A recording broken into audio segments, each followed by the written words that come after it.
제가 청년사역을 할 때 한 번은 이제 저에게 인생 상담을 하기 위해서 찾아온 청년이 하나 있었습니다. 청년이 이제 해운대에서 헬스 트레이너를 하는 청년인데 제법 인지도가 있는 친구입니다. 전문 PT들을 하는 친구들을 보면 이렇게 허리도 괜찮고 그리고 제법 잘 하는 걸로 알고 있는데 그 친구가 해운대에서 굉장히 유명한 헬스장에서 이제 개인 PT를 하는 친구였었습니다. 몸도 되게 좋죠. 보면 와, 그 친구는 참 대단합니다. 고무줄처럼 살을 뺐다 늘었다 하고 그 얼굴도 굉장히 잘생겨서 인기도 많은 친구인데 저에게 찾아와서 인생의 행복에 대해서 질문을 하는 거예요. 조금 놀랐습니다. 이제 30 간 넘긴 친구고 이제 결혼한 지 얼마 안 된 친구인데 저에게 하는 질문이 자기가 처음 헬스 트레이너를 시작하면서 일반 이제 동네 안에 있는 그런 크지 않은 헬스장에서 일을 시작했다고 합니다. 그때 처음 만난 관장님이 너무너무 좋으셨대요. 그리고 관장님이 정말 형님 같으셨고, 그리고 이제 그 헬스 트레이너와 함께 이제 생활하는, 와서 이제 운동을 하는 모든 사람들이 그렇게 참 좋은 분들을 만나게 된 겁니다. 그래서 소위 말하는 우리가 생각하는 시골에 있는, 이제 어찌 보면 시골은 아니더라도 동네에 있는 이제 친근한 그런 헬스장에서 일을 시작한 거예요.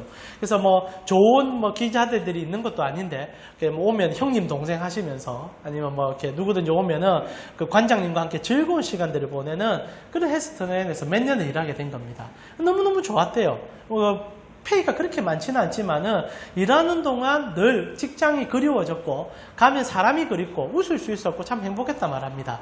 그렇게 열심히 일하다 보니까 이제 인지도도 좀 높아진 것 같고 그러다 보니까 이제 여러 사람이 이제 스카우트 제의가 들어오게 된 겁니다. 이 사이도 생각보다 치열하더라고요. 제가 들어보니까 몰랐습니다. 그런데 그들도 나름대로 자기들의 등급이 있습니다. 그래서 해운대에서 이제 헬스장을 크게 이제 만들면서 이제 우리가 아는 그 진짜 중심구에서 만들면서 아시는 분이 자기를 이제 끌어당긴 겁니다. 너 나하고 같이 하자.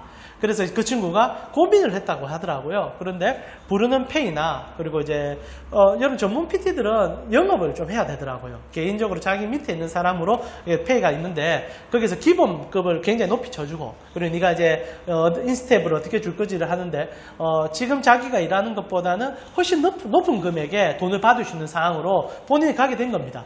갈등하다가 뭐 갈등의 끝은 너무 당연한 거 아니겠습니까? 당연히 이제 그쪽으로 갔죠. 한 2배 가까이의 금액의 차이가 나니까 안 갈 수가 있겠습니까?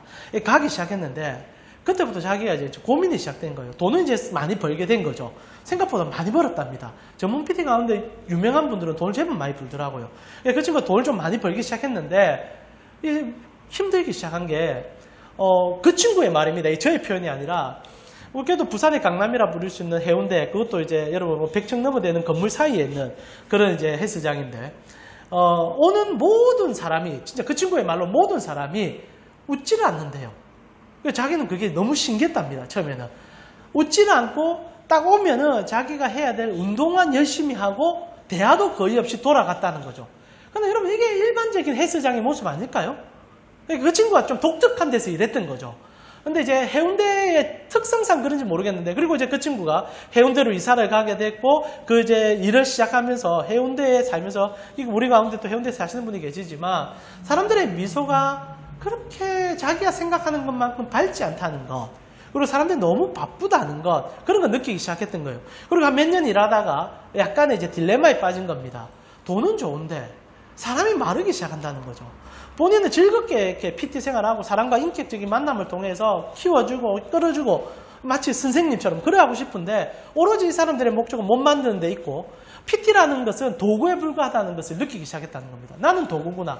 그리고 도구로서 돈은 열심히 벌 수 있고 그 사람들에게 어떻게 몸을 만드는 걸 가르쳐 줄 수 있는데 이게 끝이구나. 저에게 하는 질문이 이거예요. 목사님, 행복해지고 싶은데 어떻게 해야 합니까? 이야, 저 좀 충격이었어요. 30대 이 청년이 이런 질문을 하는 경우가 거의 없거든요. 참 독특하다. 그래서 내가, 야, 니 그런 고민을 하는데 너 벌이가 괜찮잖아. 그걸로 네가 다른 것 하면서 좀 행복하게 살면 안 돼. 근데 그 친구가 얘기하는 거예요. 나의 일상의 대부분이 그 PT를 하는 데 있는데 너무 메마른다. 너무 메마른다. 그러면 네가 다시 그런 곳으로 돌아가면 안 돼? 근데 사람이 갈등이 되잖아요. 목사님, 그건 좀 힘들다. 결혼도 했고 생활도 시작됐고 이제 집도 구했는데 그거 갚으려면 절대 거기는 못 들어간다. 그럼 내가 어떻게 해줄까? 라고 얘기한 거예요. 그 친구도 그래서 목사님 차단한 거 아닙니까? 내가 그건 맞는데 나도 모르겠다 이래 된 겁니다. 뭐 답을 어떻게 내려야 될지 모르겠는 거예요. 그러다가 이제 같이 막 웃으면서 뭐 현실적인 얘기 가운데 실제 답 없는 얘기를 여러분에게 하는 거잖아요. 이 현 시대에. 그래서 웃으면서 그래도 우리가 예수 믿으니까 예수 안에서 좀 행복을 찾아봤으면 좋겠어 라고 목사로서 줄 수 있는 답을 준 겁니다. 그리고 그 친구는 막 웃으면서 돌아갔지만은 솔직히 저는 집에 오면서 씁쓸했어요. 제가 준 답이 아니기 때문에. 그건 답이 아니거든요. 굉장히 구체적으로 그 친구에게 조금 더 조언을 해줬으면 좋겠지만 저는 답을 주지 못했습니다. 실제로 여러분 행복하십니까? 행복하십니까? 우리가 예수 믿으면 행복해야 됩니다. 왜냐하면 성경은요, 시작부터 끝까지 하나님이 우리를 행복하게 해주기 위해 불렀다고 얘기합니다. 하나님은 우리에게 기쁨을 주길 원하시고, 성경은 특히 구약 성경은 우리에게 복 주기 위함이라고 부르는 게 참으로 많습니다. 그러나 우리가 진짜 예수를 믿고 하나님을 알며 행복하냐는 질문할 때 세상에서 누리는 것과 우리가 살아가면서 누리는 것에 큰 차이가 별로 없다라는 생각이 한 번씩 듭니다. 근데 제가 한번 어떤 일이 있었냐면 이 행복의 가치라는 것이 역전될 때가 있다는 걸 느끼는 거예요. 이 청년이 이렇게 고민을 하는데 저는 알아요. 이 청년이 다시 그곳에 돌아가는 적이 있을 겁니다. 그때 행복했던. 돈을 그렇게 많이 못 벌어도 좀 힘들어도 사람과의 관계와 사람의 중요성을 느끼고 돌아갈 수 있습니다. 언제? 사람이 중요하다는 걸 깨달을 때. 여러분 이게 참 재밌는데 여러분 언제 사람이요 행복의 가치에서 우리가 생각하는 물질적 추구가 아닌 본질적 추구로 돌아갈 수 있느냐 할 때 우리 인생에 큰 문제가 생길 때입니다. 여러분 가정 속에 죄송한 표현인데 누군가가 너무 사랑하는 자녀나 너무 사랑하는 부모님이 급작스럽게 질병에 걸려서 사형 선고를 받았다 생각해 봅시다. 뭐 시한부 이제 인생이 된 거예요.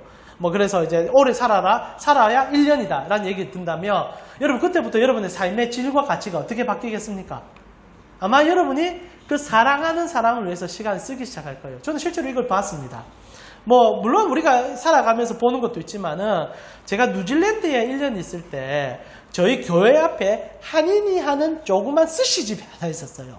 2평 남짓 되는 스시집인데 부부가 굉장히 여러분 사람이 이렇게 좀 죄송한 편이지만 여러 사람을 만나다 보면 이렇게 만나면 이렇게 느낌이 참 좋은 분들이 있습니다. 그런 분 있죠? 그게 접니다. 여러분 부정하십니까? 예, 제가 그런 사람이 되고 싶습니다. 근데 그 부부가 그랬어요. 나이가 제법 많은데 참 따뜻한 거예요. 사람 기본적으로 따뜻한 사람들 있잖아요.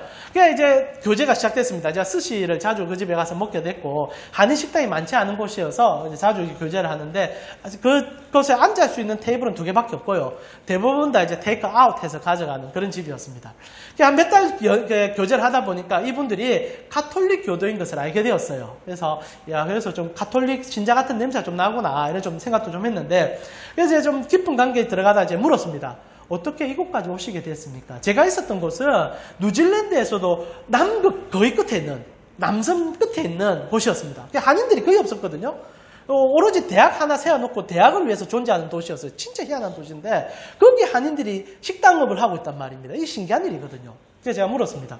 어떻게 이곳까지 내려왔습니까?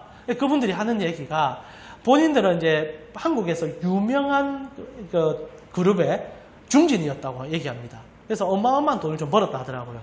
그런데 자녀가 이제 장애가 있었던 겁니다. 장애가 있는데 그것도 중증 장애가 있어서 그 아이를 한국에서 이제 키우는데 한계에 부딪힌 거예요. 그러다 이제 부부가 결정하기를 우리의 모든 것을 정리하고 호주로 가자 이래 된 겁니다. 처음 호주로 갔대요. 근데 호주에 갔는데 호주에서 이게 더 힘들어진 겁니다. 실제로 한인 차별과 이런 것 때문에 너무 힘들어서 돈은 돈대로 쓰고 자기의 위치도 못 찾고 자녀도 힘들어하고 해서 결국 뉴질랜드에 왔다가 거기서 더 밑에 내려와서 그 남섬 끝에까지 내려온 겁니다. 그런데 이제 재밌는 거예요. 여기까지 내려오고 난 다음에 사실 재산 다 날리고 거의 모든 것 다 정리하고 그래도 이제 마지막 남은 것 가지고 이제 한 2평 난집 되는 곳에 해서 한 번도 해보지 못한 스시집을 본인이 차린 거죠. 손에 물도 못 묻힌 분이라더라고요. 그래서 부부가 처음에는 정말 피눈물 나기 일을 시작했다는 겁니다. 그런데 자녀가 너무 행복해하는 거예요. 그곳에서 너무 행복해하는 거예요. 그러니까 본인이 그렇게 수고하는 게 아깝지 않다는 생각이 들기 시작했고 이제 어느 정도 회복이 되고 나니까 딱 제가 물었어요. 행복하셨습니까? 그러니까 지금 너무 행복합니다. 이렇게 얘기하더라고요. 너무 신기했어요. 그 끝에서 한인들도 별로 없는 곳에서 그 스시를 그래 아침에 새벽부터 일어나서 저녁까지 파는데 그렇게 고생하고 돈도 그리 많이 못 벌어요. 많이 못 버는데도 그분의 미소가 저에게는 잊혀지지 않는 시간이 있었습니다.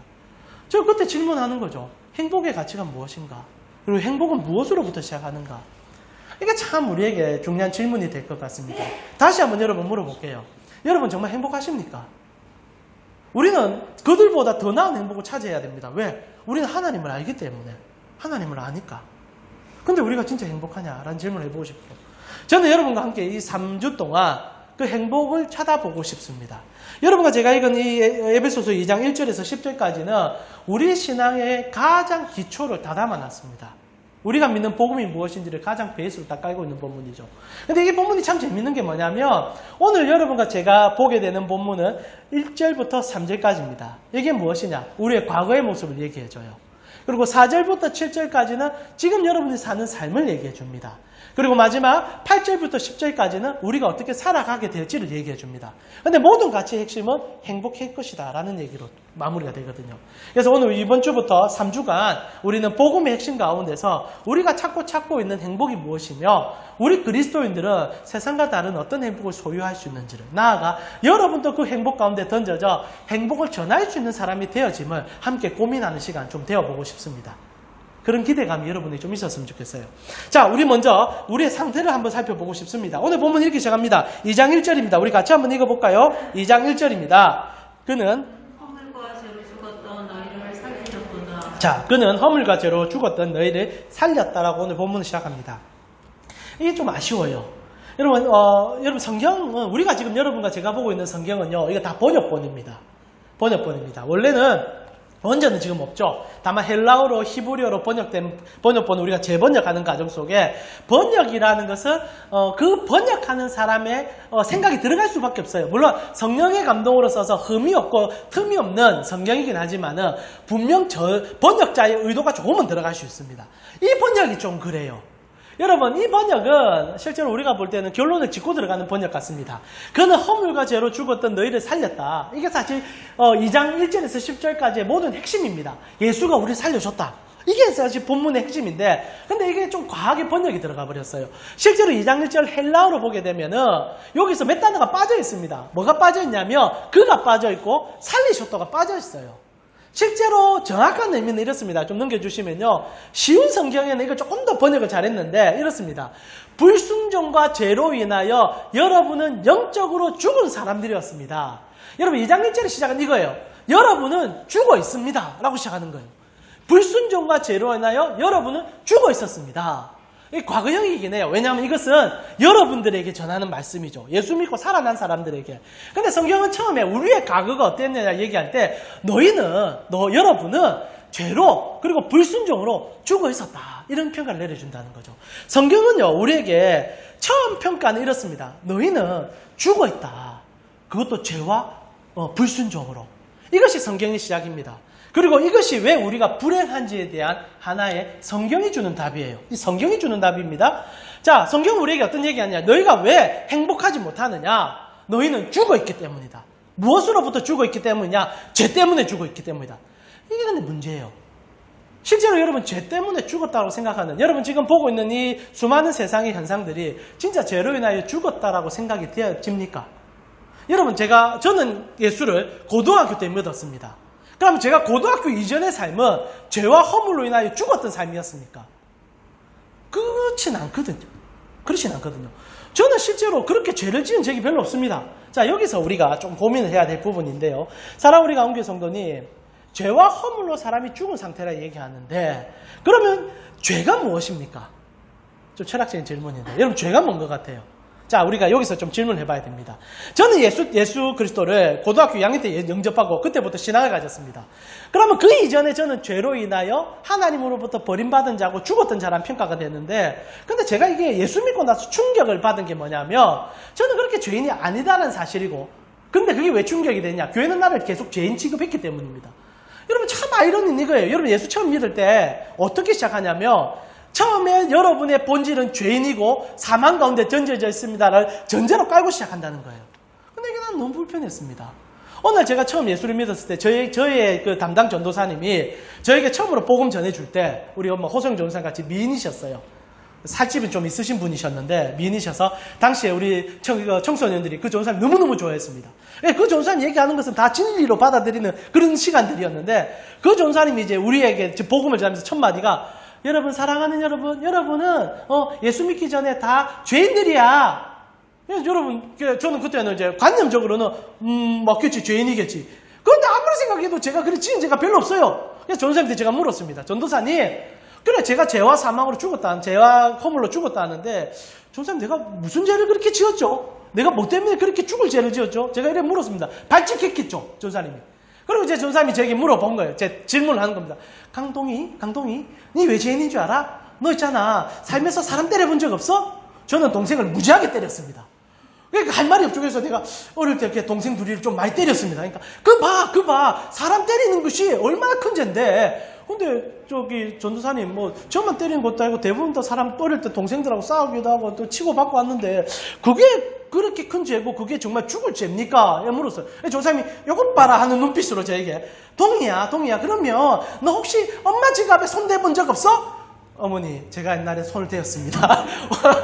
지갑에 돈을 좀 뺀 적이 있었습니다. 죄송합니다. 이제 세월이 많이 지났지만은. 여러분, 어릴 때, 여러분, 솔직히 지갑에 돈 몇 푼 안 빼는 적이 어디 있습니까? 그래서, 그 말하니까 득극제 하죠. 이렇게, 이제, 했습니다. 그러니까, 봐! 니 죄인이잖아. 그런데 선생님, 제가 뺀 돈이 몇천 원 된다. 그거 갖고 내가 죽어야 됩니까? 그러니까, 요것 봐라. 하는 높이도, 강동이, 너 집에 가면 이상한 음란한 잡지 안 봐? 이제, 거긴 대부분 남자들은 다 걸리게 돼 있습니다.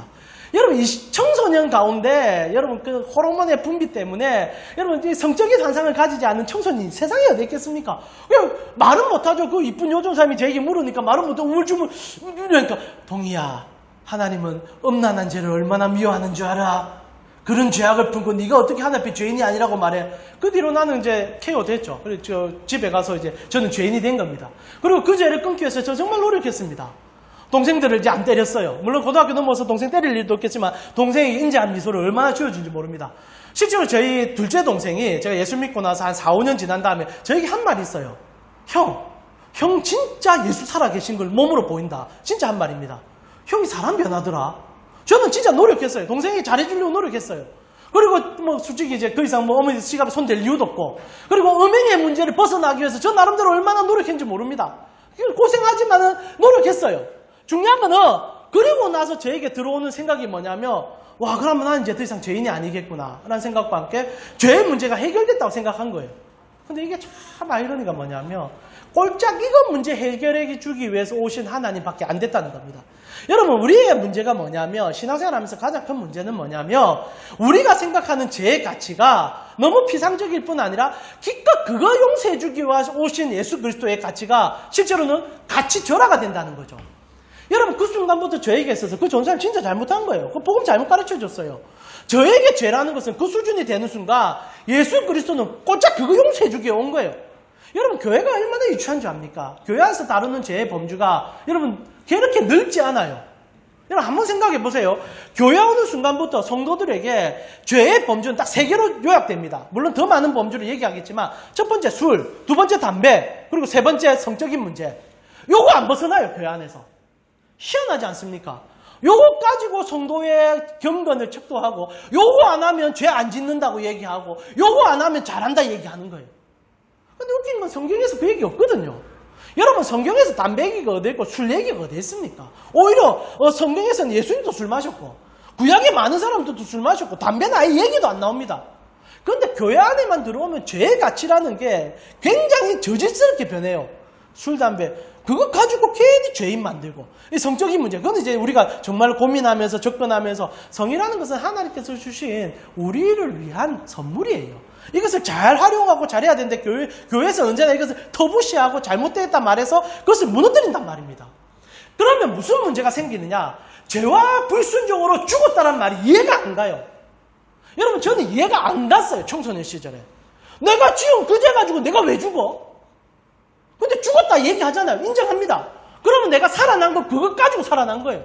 그거 용서받아서 살아난 것밖에 안 되는 거예요. 그러니 신앙생활이 엉망이죠. 솔직히 엉망이죠. 그것만 하면 되니까. 됐죠? 꽤 그것만 하면 되니까. 저는요, 오늘 우리가 보고 있는 이 본문은 우리의 과거의 상태를 고발하되 이 정도 수준의 고발이 아님을 여러분 알았으면 좋겠어요. 실제로 성경은요, 그런 거 우리가 생각하는 죄라고 별로 안 다룹니다. 의외로. 오히려 그런 것들을 회복하여서 넘어가기를 바라시지 그것 때문에 정죄하고 그것 때문에 우리를 죽이지 않아요. 다른 말로 표현할까요? 여러분 술 좀 마시면 어떻습니까? 그거 가지고 죄인 만들 이유가 없어요. 담배 피는 게 뭐가 문제입니까? 물론 여러분 담배 열심히 피셔가지고 배가 망가져서 여러분 스스로 여러분의 그 악감을 하면 어쩔 수는 없겠지만 담배 자체가 무슨 죄입니까? 그리고 성경에서 말하는 많은 우리가 생각하는 그런 도덕적 이런 윤리들을 실제로 그걸 가지고 우리가 죽을 것 죄까지 얘기한다면 그건 말이 안 되거든요. 성경이 말하는 인식과 우리가 생각하는 죄의 관념이 갭이 너무 커요. 이게 참 재밌단 말입니다. 그랬을 때 성경은 우리에게 죄를 무슨 얘기를 하느냐에 귀를 기울여야 된다는 거죠. 여러분 먼저 붙잡아야 될 건 여러분이 생각하는 수많은 것들은 죄가 아니에요. 다른 말로 표현하면 그건 죄의 현상일 뿐입니다. 이번 주에 가장 충격적인 뉴스가 나왔습니다. 어떤 일입니까? 9살 아이를 캐리에 집어넣어가지고 폭력을 자행하다가 애가 죽어버렸습니다. 알고 보니까 이제 계모였어요. 모든 계모란 표현이 그런데 여러분 이제 어머니가 다 그렇진 않습니다. 일부가 그럴 수 있죠. 근데 사람이 참 그래요. 여러분 생각해 보세요. 만약 그 여인이 여러분의 이웃이고 여러분의 친척이라고 생각해 보십시오. 평소에 그 여자가 그런 짓을 할 거라고 생각이나 했겠습니까? 안 할 것 같아요. 여러분 우리가 보는 모든 사람들은 그런 행동을 할 수 있다고 생각하시는 사람은 아무도 없습니다. 그런데 그 일을 했단 말입니다. 그러면 그 일을 했기 때문에 그 사람이 죄인 된 거예요. 맞죠? 그런 사람이 했던 거예요. 그러나 엄밀하게 우리도 그러될 수 있는 가능성이 없습니까?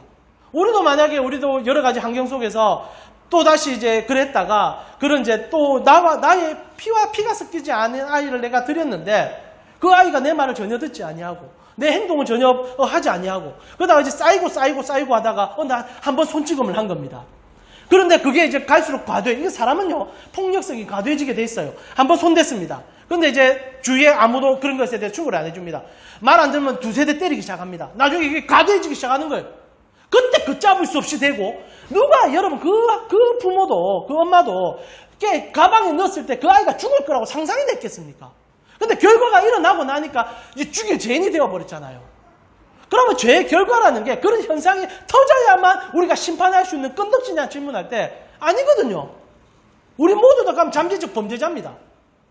여기서 이제 성경이 말하는 죄의 관점이 접근이 시작돼요. 성경이 말하는 죄는요 본질적으로 달라요. 완전 가치가 다릅니다. 죄는 무엇인가? 우리 한번 접근해 볼 필요가 있죠. 그것을 성경은 2절에 이렇게 표현해 줍니다. 우리 에베소서 2장 2절 같이 읽겠습니다. 그때 너희는 그 가운데서 행하여 이 세상 풍조를 따르고 공중의 권세 잡은 자를 따랐으니 곧 지금 불순종의 아들들 가운데서 역사하는 영이라. 자, 굉장히 말이 어렵습니다. 예, 성경을 잘 모르시는 분이 이게 무슨 말인가 싶은데 핵심 단어만 집어냅시다. 2절의 핵심 단어는 따르다라는 겁니다.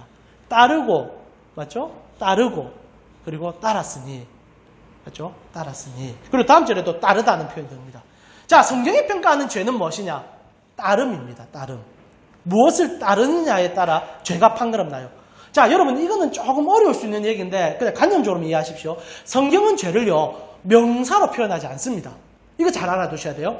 성경은 죄라는 것을 물론 구약을 보면 명사형으로 이거다 말하는 죄가 분명히 있긴 합니다. 그러나 성경 전체에서의 죄는요 동사예요. 죄는 살아 움직이고 있습니다. 자, 죄는요 따르는 행위를 죄라고 표현합니다. 이게 지금 이해가 안 가는데 제가 좀 쉽게 설명을 해드리겠습니다. 성경은 죄를요 앞에서 말했던 술, 담배, 아니면 성적인 문제, 아니면 뭐 살인죄 이런 것을 죄라고 말은 하지만은 본질적인 죄라고 얘기는 하지 않아요. 진짜 죄는 뭐냐? 따르는 것, 그게 죄라는 겁니다. 자, 사람은 참 재밌게 살아가면서 기본적으로 모든 것을 따릅니다. 여러분 가운데 따르지 않는 것이 있는 분이 계십니까? 어릴 때는 부모를 따를 것이고 자라나서는 무슨 가치를 따르기 시작할 것입니다. 사람은요 기본적으로 안 따르고 살 수가 없어요. 그러나 여러분 가운데 누군가는 그럴 겁니다. 나는 절대 안 따른다. 그럼 꼭 하는 말이 뭡니까? 나를 믿는다. 나를 따른다. 결국 나를 따르든지 아니면 다른 존재성을 따르든지. 근데 나를 따른다 할 때 여러분이 나를 알던가요? 100% 자기를 아는 사람이 어디 있습니까? 그 따름이라는 것은 내가 만든 허구예요. 내가 만든 가치를 따르는 거예요. 사람은 기본적으로 무엇이든 따르게 되어 있습니다. 근데 왜 다른지 이유는 몰라요. 여러분, 이 수많은 피조 세계에 유일하게 신을 만드는 존재는 인간밖에 없는 거 아시죠? 여러분, 원숭이가 신에게 비는 거 본 적 있습니까? 진화의 핵심인 원숭이, 우리 바로 밑에 있는 원숭이도 절대 종교생활 안 해요. 근데 희한하게 인간만 모이면 종교생활 합니다. 모이면 신을 만들어내요. 모이면 뭔가를 따르려고 해요. 자기를 따르든지 아니면 뭔가를 따르든지 따름의 정점이 늘 모든 여러분 시스템 구조에 따름이 다 드러나잖아요. 자, 이것을 세상은 어떻게 표현할 수 없는데 성경은 말해줘요. 인간이 처음 지음받을 때 따를 수밖에 없는 존재로 만들어졌기 때문이다라는 게 성경의 표현이죠. 창세기 1장 26절을 보니까 우리의 근본에 대한 얘기를 참 재밌게 해줍니다. 창세기 1장 26절 없으면 제가 읽어드리겠습니다. 창세기 1장 26절 제가 읽어드리겠습니다. 하나님이 이르시되 우리의 형상을 따라 우리의 모양대로 우리가 사람을 만들고 그들로 바다의 물고기와 하늘의 새와 가축과 온 땅에 기는 모든 것을 다스리게 하자. 사람을 만드는데 하나님 뭐라고 얘기하냐면 우리의 형상에 따라 만들겠다 이렇게 얘기합니다. 이때부터 사람은 따르는 존재가 돼요. 여러분, 다른 모든 하나님의 피조물은 하나님의 명령으로 지어서 따를 이유가 없어요. 그냥 순종할 뿐입니다. 그냥 살아갈 뿐입니다. 그러나 인간은 처음부터 따름이라는 것이 허용된 자예요. 근데 그 따름의 주체가 뭐였냐? 하나님이었어요. 하나님이 당신의 형상에 따라서 우리를 만들어서 형상을 따르도록 만들어져 있는 거예요. 그럼 사람이 언제 가장 행복하냐? 그 형상에 만족함이 있을 때입니다. 여러분, 아이러니한데, 여러분 지금 이제 더워서 에어컨 틀어놨잖아요. 자, 에어컨 저거.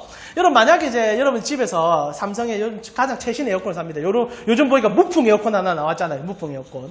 나와가지고 여러분 마음에 탁 들어서 한 200만원 주고 무풍 에어컨을 샀단 말입니다. 집에 와서 이제 에어컨을 탁 틀었어요. 틀었는데 갑자기 에어컨에서 윙 소리가 나더만은 빛이 나기 시작하는 겁니다. 그럼 노래가 나오는 거예요. 빰빰빰빰빰빰 신나게 노래를 불러보세요. 빰빰빰 이래 하는 겁니다. 자, 그러면서 여러분 가만히 쳐다봤어요. 신기한 거예요. 빛도 화려합니다. 번쩍번쩍 하면서 노래가 계속 나옵니다. 한참 보다가 여러분 그러면 어떻게 해야 됩니까? 전화해야죠. 물건 잘못 왔습니다. 노래방 기계가 온 것 같아요. 반복 처리합니다. 그래 해야 됩니다. 여러분, 에어컨은요, 냉풍을 불기 위해서 만들어진 제품입니다. 만약 근데 이게 냉기를 안 발한다. 그럼 어떻게 해야 됩니까? 갈아치워야죠. 냉기를 발하기 위해서 쓴 제품이니까. 여러분, 참 아이러니하게 모든 것은요, 존재 목적이 있고 그 존재 목적에 맞추어져 있습니다. 그럼 사람의 존재 목적이 무엇인가? 따름에 있다는 거예요. 무엇에 따름? 하나님의 따름에 있습니다. 만약에 그 따름이 없으면요, 우리는 냉기를 발할 수가 없어요. 우리는 필요성에서 문제가 생겨요. 성경은 우리에게 따름으로 만들어졌고 그래서 우리는 늘 따를 수밖에 없는 존재가 되었다고 얘기하면서 그 따름의 주체가 하나님이라고 얘기합니다. 근데 이게 왜 죄하고 상관이 있느냐?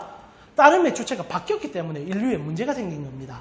여러분, 성경이 참 재밌는 게 죄라는 것을 유형으로 안 달아요. 딱 죄라는 것을 어떻게 다루느냐? 네가 무엇을 따름으로부터 시작됐다고 얘기합니다. 이게 선악을 알게 하는 나무의 얘기 아닙니까? 여러분, 사람이 죄를 지었다고 얘기하잖아요. 죄라는 게 여러분, 선악을 알게 하는 나무 열매 하나 따먹는 게 죄입니까? 여러분, 정말 이 첨단은 정말 이해가 안 가는데 이게 왜 그렇게 설명하는지 모르겠는데 우리가 선악을 알게 하는 나무 열매를 하나 따먹었단 말입니다. 그 다음부터 죄인이 됐어요. 성경이 말하는 죄입니다. 이거 기본적으로 다 알 겁니다. 따먹어서 죄인이 됐다 얘기하는데 만약에 그렇다면 저는 하나님이 진짜 미울 것 같아요. 여러분, 만약에 제가 우리 아이들이 3명이나 있는데 제가 어느 날 명령을 합니다. 예린아! 너 있잖아. 집에 있으면 아빠가 좋아하는 뭐가 있으니까 저는 음식을 참 좋아합니다. 그래서 제가 이제 홈런볼을 저번에 이 예를 한번 들었는데 홈런볼을 샀어요. 그래서 내가 숨겨놨습니다. 황금 홈런볼을. 숨겨놓고 제가 우리 아이들에게 명령합니다. 얘들아! 이 황금 홈런볼에 손대면 내 용서 안 한다. 근데 예린이가 어느 날 아빠를 신뢰함으로 뜯어먹은 겁니다. 그래서 제가 화가 난 거예요. 강예린, 아빠가 우습게 여겨져? 너 아빠 말이 그렇게 우스워?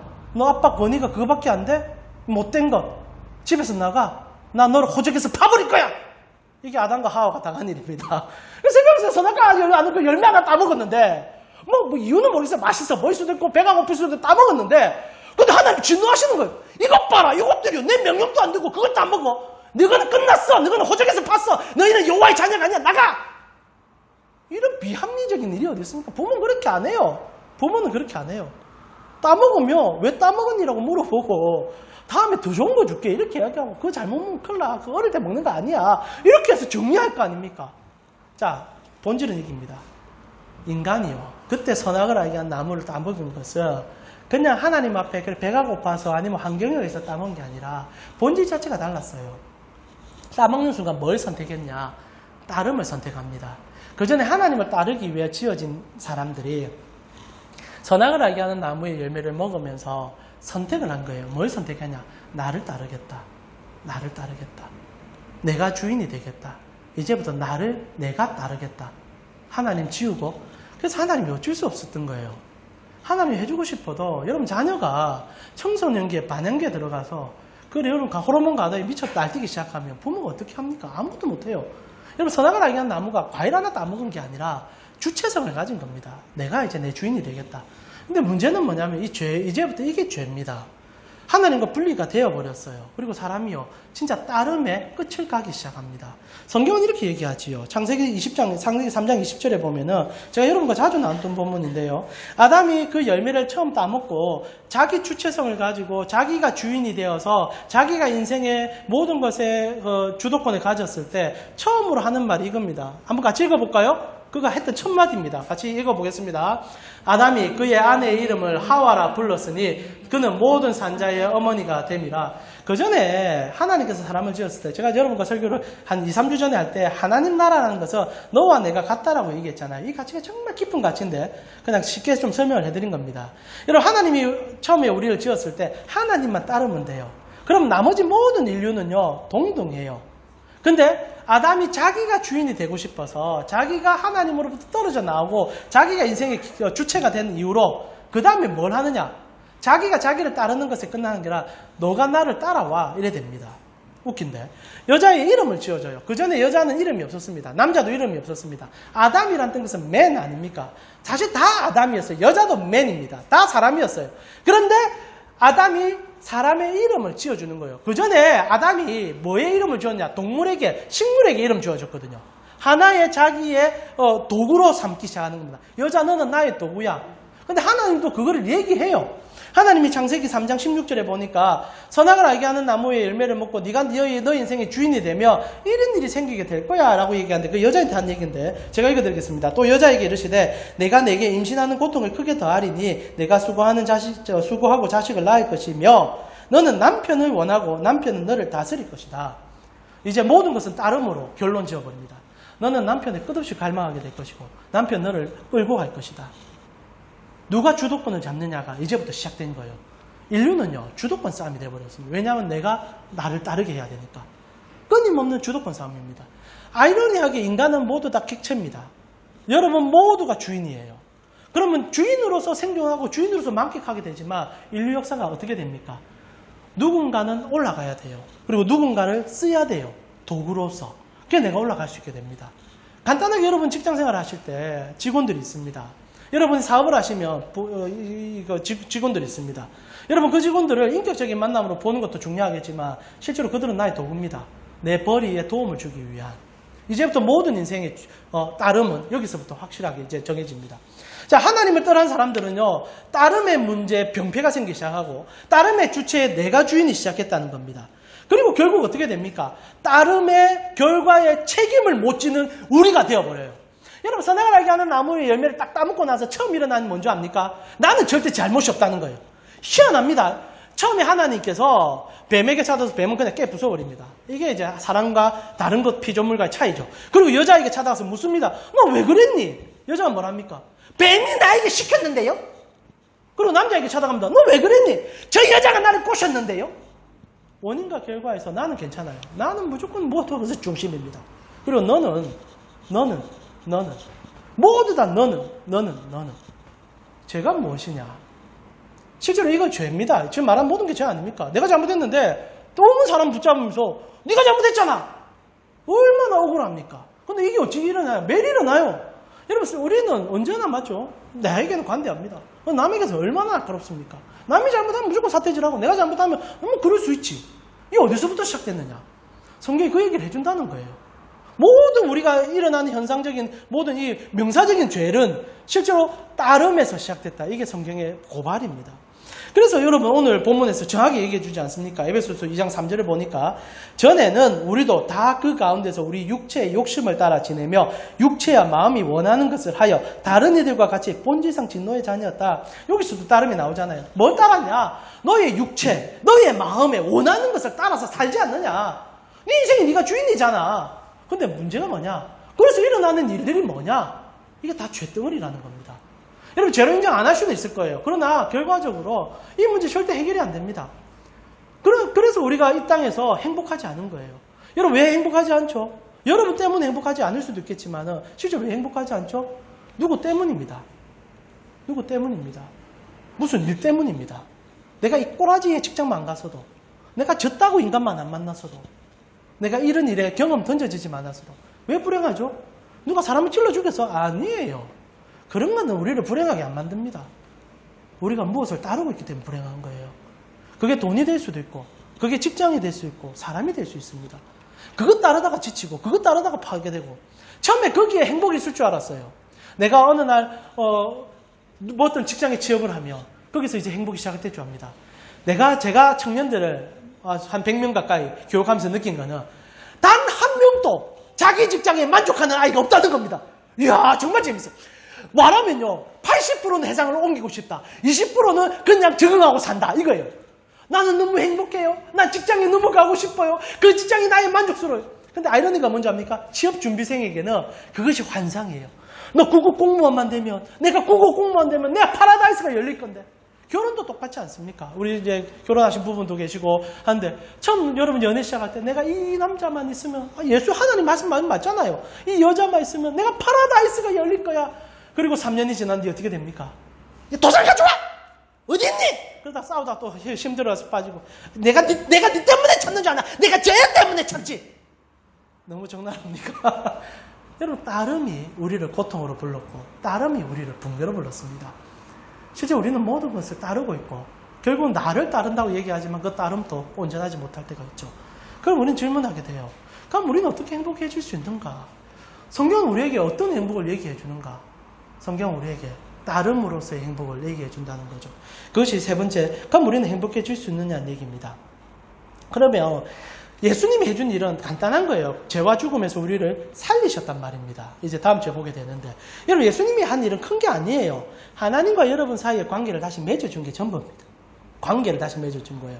이제 여러분에게 하나님을 따를 수 있는 길을 열어준 겁니다. 그럼 이제 중요한 건 여러분의 일이에요.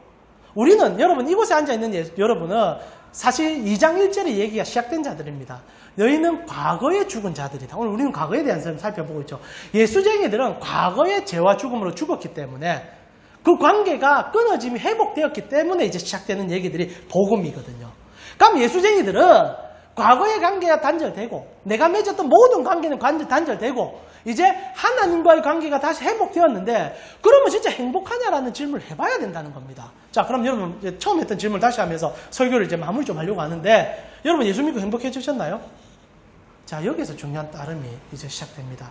다음 주도 보게요. 그 다음 주에도 보게 되는데, 만약 여러분이 아직도 행복하지 않다면 여러분은 하나님을 따르는 게 아니라 하나님을 알고는 계시는데 여전히 여러분을 따르고 있는 가능성이 매우 큽니다.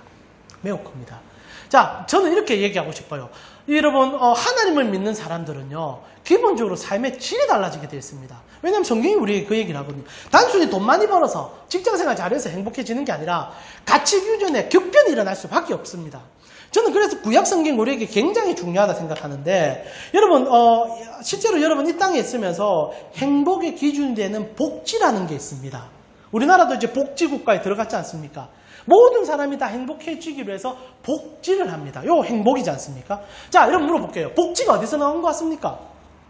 참 웃기게 성경에서 다 나옵니다. 모든 복지의 근원은 성경에 다 있어요.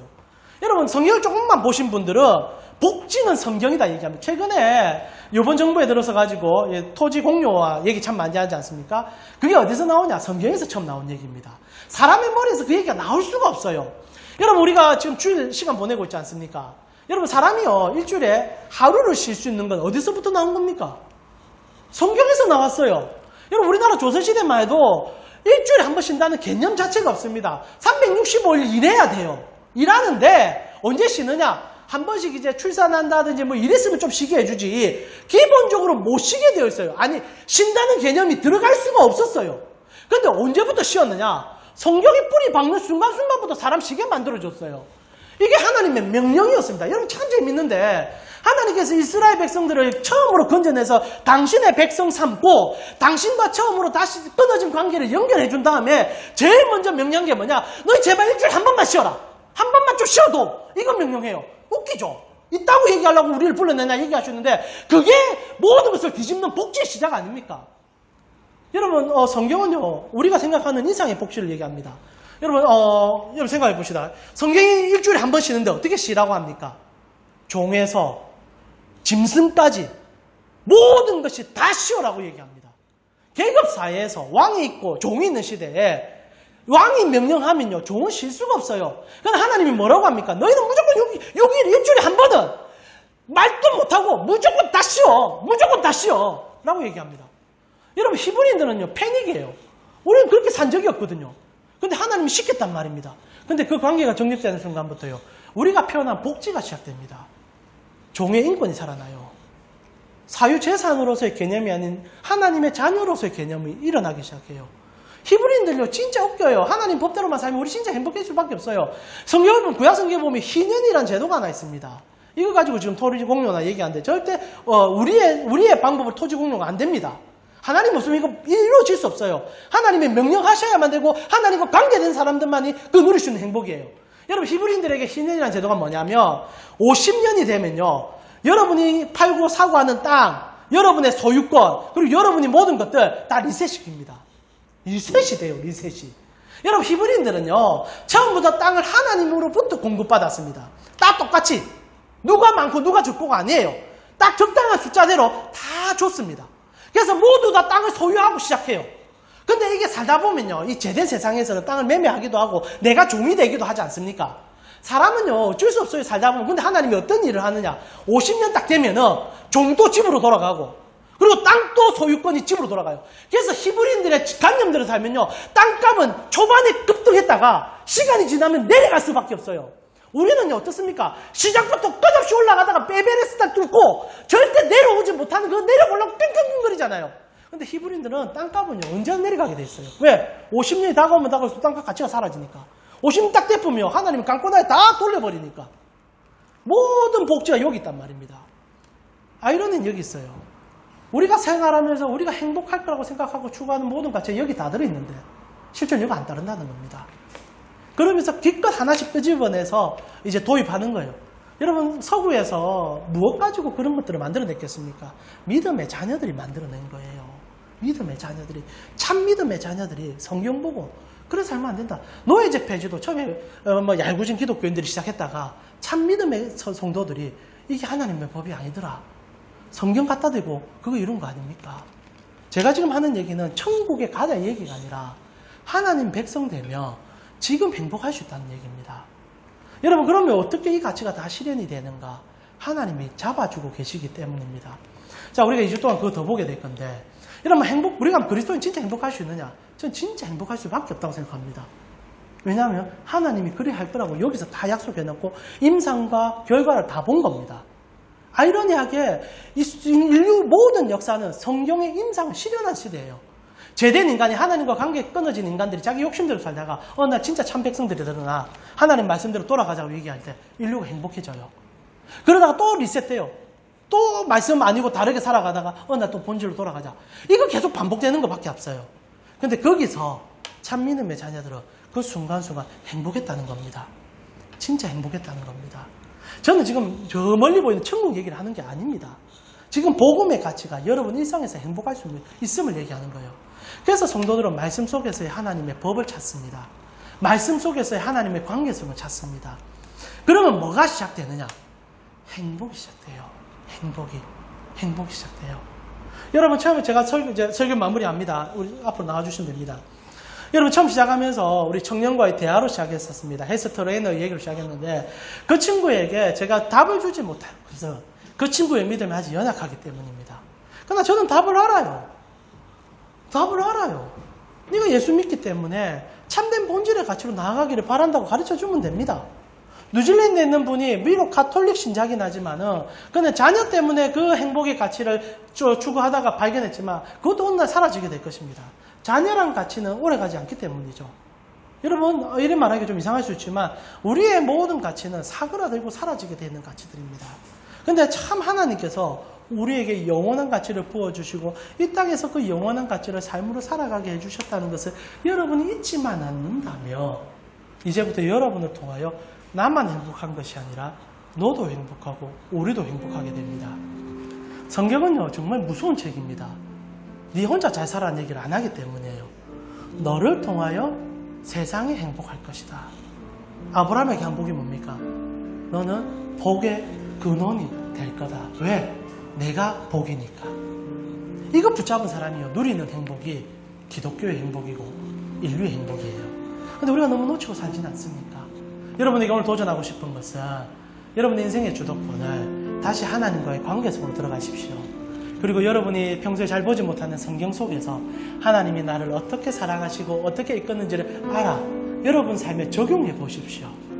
그러면요 저는 부단히 약속할 수 있습니다. 행복이 원하지 않아도 시작될 겁니다. 왜요? 하나님이 주시니까요. 하나님이 주시니까요. 내일에 시작되는 삶은 사람을 물질적 가치와 우선권의 싸움과 내가 올라가기 위한 싸움으로 보지 마시고 하나님 안에서의 나라로서의 관념으로 보시고 내가 하나님의 백성이니 너도 하나님의 백성이다라는 관점으로 나아가 주셔서 그 놀라운 가치가 여러분 삶에 이루어질 때 여러분의 직장이, 여러분의 가정이, 여러분의 환경이 웃음꽃으로 변화되리라 확신합니다. 이제 우리 찬양하면서요 우리 주님 앞에 한번 나갔으면 좋겠습니다. 우리 온 마음 다해서 이번 한 주도 주님과 함께 살아가셨으면 좋겠습니다.